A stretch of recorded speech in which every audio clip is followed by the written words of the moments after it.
अस्सलाम वालेकुम, welcome to the made पिल। आज हम लोग अपने बायोमोलिक्यूल्स में प्रोटीन का पार्ट 2 पढ़ेंगे, जिसमें हम लोग प्रोटीन के स्ट्रक्चर्स को देख रहे हैं। पहले सबसे पहले हमारे पास आ जाता है प्राइमरी स्ट्रक्चर। प्राइमरी स्ट्रक्चर में हमारे पास क्या होता है? कुछ नहीं होता। हमारे पास जो अमाइनो एसिड का सीक्वेंस होता है वो बिल्कुल लीनियर होता है, यानी इसमें हमारे पास कोई भी फोल्डिंग वगैरह कुछ भी नहीं हुई हुई। लीनियर सीधा सीधा हमारे पास अमाइनो एसिड्स जुड़े हुए होते हैं और हमारे पास जो बॉन्ड होता है इसमें होता है पेप्टाइड बॉन्ड।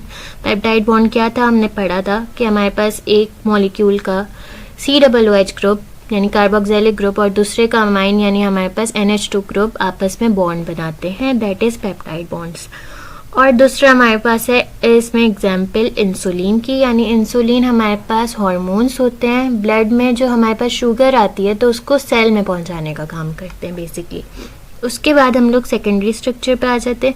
सेकेंडरी स्ट्रक्चर जो होता है वो हमारे पास स्पाइरल और हेलिक्स शेप का होता है, यानी हमारे पास कुछ इस तरीके का होता है। हमारे पास इसमें जो है वो ट्विस्टिंग आ जाती है और इसमें जो बॉन्ड होते हैं पेप्टाइड के अलावा वो होते हैं हाइड्रोजन बॉन्ड, यानी हाइड्रोजन बॉन्ड बना रहा होगा।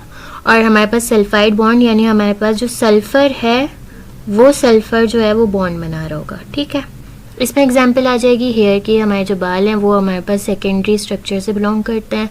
स्पाइडर वेब यानी हमारे पास जो मकड़ी है उसका जाला जो है वो सेकेंडरी स्ट्रक्चर से बिलोंग करता है। उसके बाद हमारे पास टर्शरी स्ट्रक्चर। इसमें हमारे पास होता क्या है? इसमें हमारे पास फोल्डिंग आ जाती है। पहले हमारे पास ट्विस्टेड था, अब ट्विस्टिंग में हमारे पास फोल्डिंग आ जाएगी। इस तरीके का हमारे पास फोल्ड हुआ होगा स्ट्रक्चर।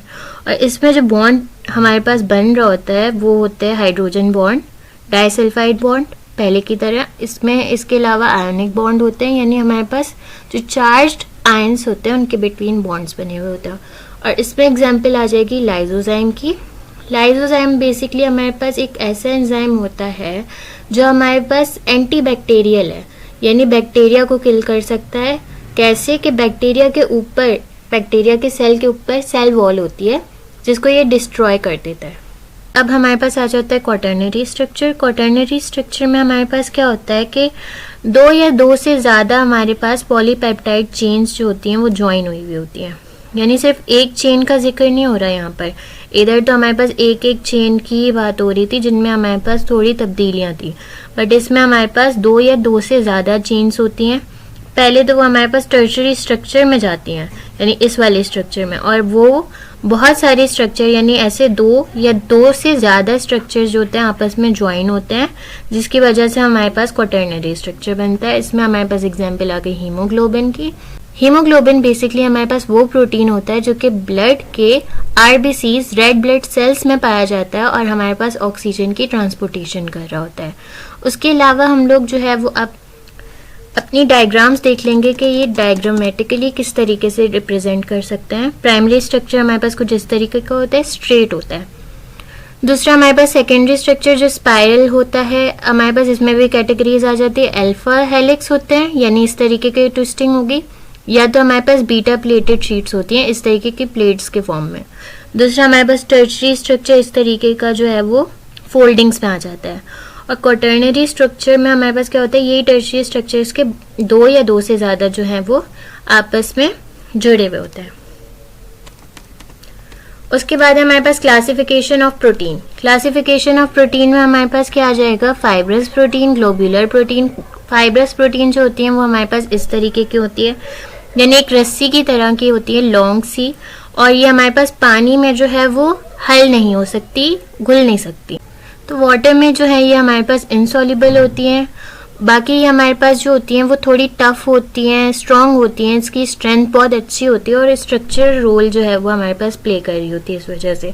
उसके अलावा हमारे पास इसमें एग्जाम्पल्स भी आ जाती हैं जो कि है केराटिन, यानी हमारे पास जो हमारे बाल हैं और नाखून हैं उसमें ये मौजूद होती है।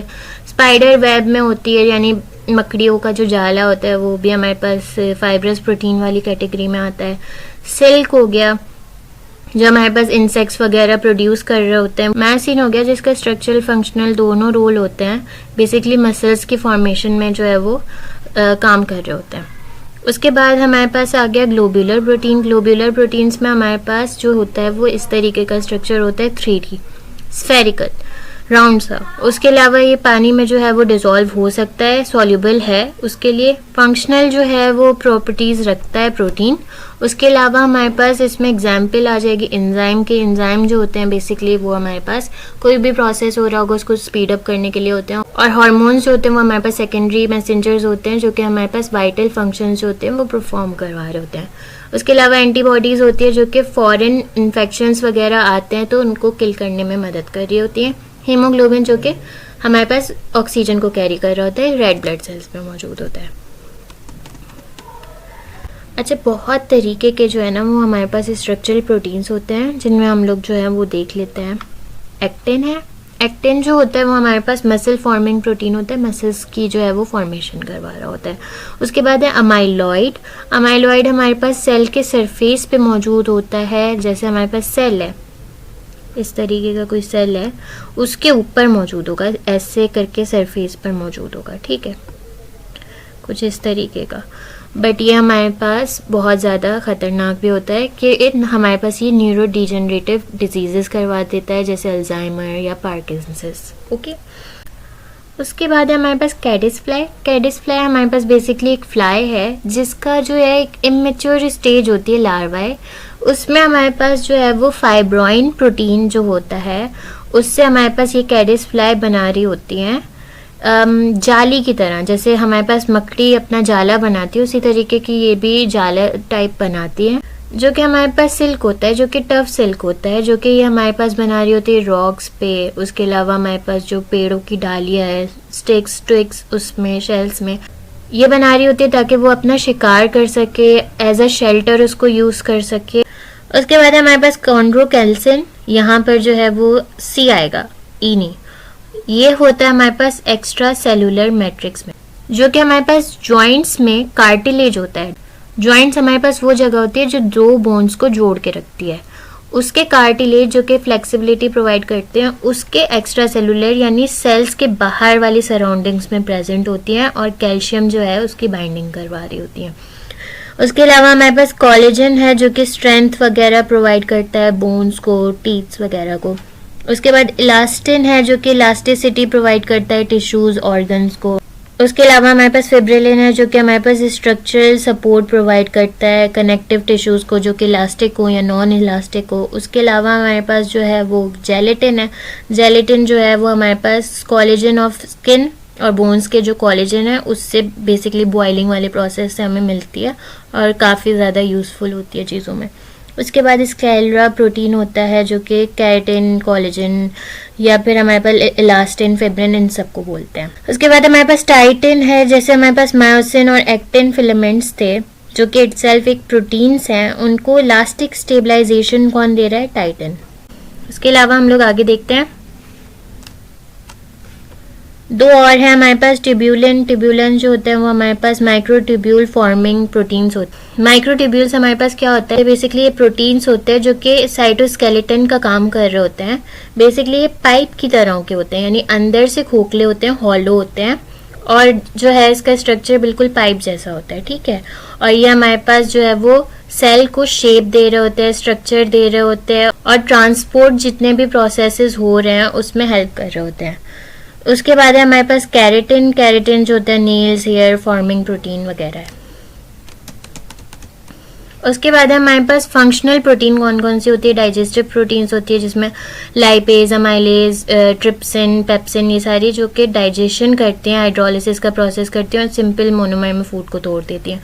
उसके बाद ट्रांसपोर्ट की होती हैं प्रोटीन, जैसे हीमोग्लोबिन हो गया, एल्ब्यूमिन हो गया, जो कि ऑक्सीजन, कार्बन डाइऑक्साइड इसको थ्रू आउट द बॉडी पहुंचा रही होती हैं। उसके बाद है हमारे पास हार्मोन, जैसे इंसुलिन हो गया, थायरोक्सिन हो गया, जो कि थायरोक्सिन जो है वो वाइटल फंक्शंस बॉडी में परफॉर्म करने में मदद कर रहा होता है। इंसुलिन जो है वो ब्लड शुगर लेवल को कंट्रोल कर रहा होता है। उसके अलावा डिफेंसेस में हमारे पास प्रोटीन हो गई जो कि हमारे पास कोई भी फॉरेन पैथोजन या इन्फेक्शन आएगा तो उससे फाइट करेंगी, जिसमें हमारे पास इंटरफेरॉन्स, इम्यूनोग्लोबिन वगैरह आ गया। उसके अलावा कॉन्ट्रैक्टाइल जो कि मसल की कॉन्ट्रैक्शन करवाती है, जैसे एक्टिन, मायोसिन। उसके अलावा स्टोरेज होती हैं, प्रोटीन्स होती है जो कि हमारे पास जैसे लेग्यूम स्टोरेज प्रोटीन्स हैं, तो लेग्यूम में स्टोर होंगी, फिर फर्दर हमारे पास सीड जर्मिनेशन में मदद करेंगी। उसके अलावा हमारे पास एग वाइट में हमारे पास एल्ब्यूमिन प्रोटीन होती है स्टोर्ड, जो कि हमारे पास जो है वो एम्ब्रियो डेवलप करवाने में मदद कर रही होती है। That's it all, thank you.